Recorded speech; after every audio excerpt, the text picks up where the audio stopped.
नमस्कार, TNN 24 news में फिर एक बार आपका स्वागत है। मैं हूं रियाज शेख। आज मुस्लिम समुदाय की वो बहुत बड़ी बात है और यहाँ मोमिनपुरा स्थित ये तहसील पुलिस स्टेशन की हद में मोमिनपुरा आता है, जिसे दिल्ली का चांदनी चौक भी कहा जाता है। लेकिन जब TNN 24 न्यूज़ की टीम वहाँ गई तो वहाँ हमने देखा कि एकदम वीरान और सुनसान पड़ा है।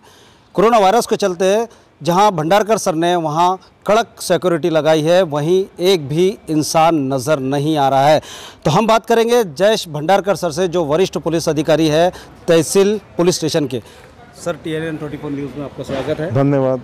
सर, क्या बंदोबस्त किया है आपने शब बारात के लिए? आपको याद है विगत शनिचर को हमने शब बारात के उपलक्ष्य पे जो अपनी पूरे नागपुर में जो प्रसिद्ध कब्रस्तान है मोमिनपुरा में, हमने वहाँ जाके कमेटी के अध्यक्ष कलाम अंसारी साहब के साथ मीटिंग लिए। उस मीटिंग में जामिया अरबिया के मुफ्ती अब्दुल कादिर साहब, शहर की जो मेन मस्जिद है जामा मस्जिद के मौलाना और कारी साहब और भी बाकी मस्जिद के मौलाना साहब वहाँ उपस्थित थे। उस एरिया के पार्षद जुल्फिकार भुट्टो जी वहाँ उपस्थित थे। और उस मीटिंग में हमने सभी के सामने एक प्रस्ताव रखा कि जो शब बारात होते हैं, करीब 1-1.5 लाख मुस्लिम बंधु वहाँ आते रात को नमाज अदा करने को, फातिहा पठन करने को। मगर अभी देश में जो हालात है, विशेषतः अपने नागपुर में कोरोना वायरस का प्रादुर्भाव बढ़ गया है और अपने कमिश्नर साहब ने धारा 144 CRPC लगी है। इसके मद्देनज़र हमने आह्वान किया कि इस साल कब्रस्तान में कोई शब बारात का कार्यक्रम नहीं होगा। हमारे मुस्लिम भाई घर में ही रह के फातिहा पठन करेंगे, अपने पूर्वजों के लिए दुआ अदा करेंगे। तो हमारे विनंती का सभी उपस्थित पदाधिकारी, सभी धर्मगुरु ने वहाँ रिस्पेक्ट रखा और जामिया अरबिया के जो मुफ्ती साहब है अब्दुल कादिर साहब, उन्होंने वही फतवा निकाला और ये ऐलान किया कि कोई भी मुस्लिम बंधु वहाँ कब्रस्तान में आके फातिहा पठन का काम नहीं करेगा।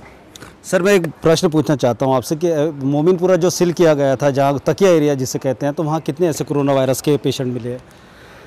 जो तकिया दीवान साहब एरिया है, जैसा नाला साहब लेके तो नाला साहब चौक से लेकर तो टिमकी चौक तक, जो अपने को एक बंदा मिल गया था उनको पॉजिटिव निकला था। मगर अभी खुशी की बात यह है कि बाकी रिपोर्ट्स नहीं लाते जा रहे हैं और हमारा सर्वे चालू है। हमारे NMC के जो वैद्य के अधिकारी डॉक्टर ख्वाजा साहब और उनकी टीम लगातार सर्वे कर रही है, लोगों को चेक कर रही है और हमको आशा है कि ये जो कोरोना प्रादुर्भाव के लोग वहाँ नहीं मिलेंगे। मगर अभी सुरक्षा की उपाय योजना के तहत वो एरिया सील रखा है। मैं आपको बताता चलूँ कि एक मस्जिद में म्यांमार के कुछ जमाती जो वहाँ रुके हुए थे, एक न्यूज़ चैनल ने स्पष्ट शब्दों में उसे वायरल किया है कि वो धरे गए, पकड़े गए, कहीं ना कहीं एक चोर की भूमिका की तरह उसे उन्हें पेश किया गया। मैं भी सर से यही पूछना चाहूँगा कि उन पर वो पकड़े गए या वो वाकई में वो छुपे थे या वाकई में वो डरे हुए थे, वो क्या थे? हम बात करेंगे। नहीं, वो अधिकृत अपने इंडिया में आए हैं, उनके पास वीसा पासपोर्ट है। मगर फॉरेनर एक्ट कलम 14 में एक प्रोविज़न है कि कोई भी परकीय व्यक्ति अगर दूसरे देश में जाता है तो धार्मिक स्थल का वो आश्रय नहीं ले सकता। उस मुताबिक उनके ऊपर कलम 14 का हमने गुनाह रजिस्टर किया है, मगर उनको कोई अटक नहीं की है।